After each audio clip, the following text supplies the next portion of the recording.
Comeback ഇല്ല, റമൻറ്റോടെ ഇല്ല. Arsenal റയലിന് തീർത്തിരിക്കുകയാണ്.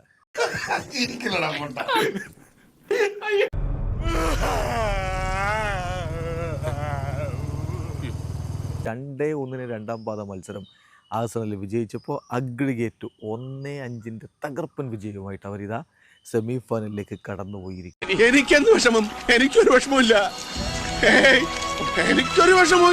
ഇത്തവണ അവർക്ക് വലിയ പ്രതീക്ഷയുണ്ടായിരുന്നു. കിലിയൻ എംബാപ്പയും വിനിയും റോഡ്രിഗോയും ബെല്ലിംഗാമും ഒക്കെ ചേരുമ്പോൾ ടീം പൊളിച്ചെടുക്കുമെന്ന് കരുതി.